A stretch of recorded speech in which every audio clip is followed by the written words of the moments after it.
It's Spookathon. I got my final girl shirt and I'm ready to fucking party. Full disclosure, I have filmed this video already, but I went back to edit it and realized the entire time the table is shaking underneath my computer because the cats and the dogs are walking in and out of the room. I don't have a better filming space or a better setup, so this is going to have to be what it's going to be. If I don't open the door and let them in, they pull at the door and that makes noise, so we just have to make do. I've got 3 very chaotic black cats, so this is just my life. But I'm doing kind of a cheat on Spookathon because I cannot read like 5 books in 1 week. I'm reading for school too. So my best bet is to read throughout the entire month. And that also helps me kind of get in the spirit. I love Halloween. Halloween through Christmas is like my time. I like Halloween. It's orange. There's pumpkins everywhere. It's spooky. Thanksgiving, I get to cook for everybody. It's still orange. And then December is Christmas. It's like I get to make gifts for people. And that's like my favorite thing. Full disclosure, I have already finished 2 books. I went on vacation this weekend and I had time. I didn't read anything for school. I just read these 2 books. They came from the school library, so I figured I'd do those first since I needed to return them. So I'm already ahead of the game, which feels nice. So the first book is to read a thriller, and I read Confessions by Kanae Minato. This book is wild. I didn't know a lot about it except that it was a teacher basically like holding her class responsible for the death of her daughter.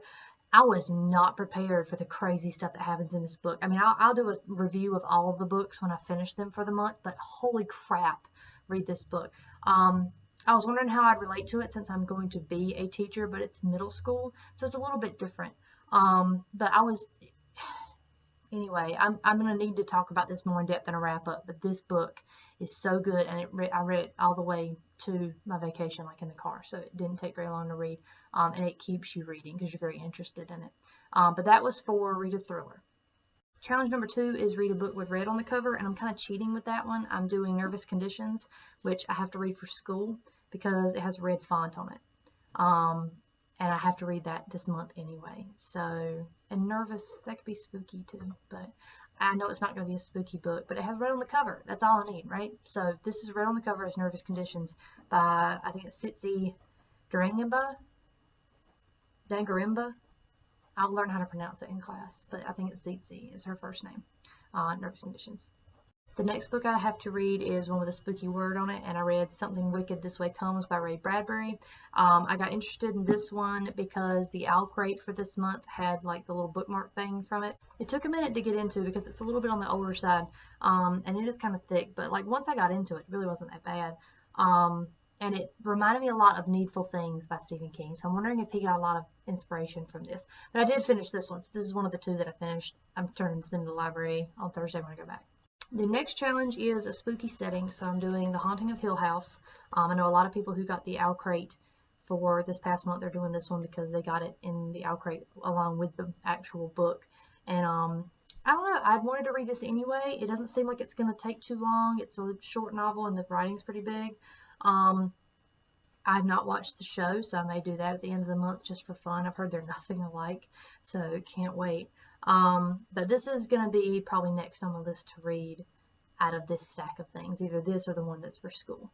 The last challenge was the hardest one for me. It's one you wouldn't normally read, but I love horror and thrillers and those kind of things. So like I can't find anything that's going to fit that niche, but also be something I wouldn't read. So I'm doing Turn of the Screw by Henry James. It's a novella, and it's on my Kindle is how I've got it. I figured that would count because I don't really like novellas. I don't like small books like that because by the time I'm getting into it, I want more and it ends. So I'll just kind of fudge it with that anyway. But also I wanted to read Turn of the Screw, and it was free on my Kindle. So we're going to do with that. That's just what we're going to read.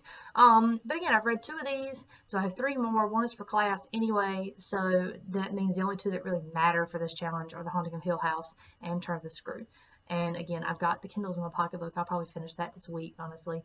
And, you know, I'd like to do it in a week like everybody else, but it's just not feasible. And, you know, you should have fun and do Spookathon your way. And I'm sure that the creators would appreciate that I'm participating at all. Clearly like the spooky and the fall. I have more pumpkins than this, shockingly. They're just not out yet. I haven't been home.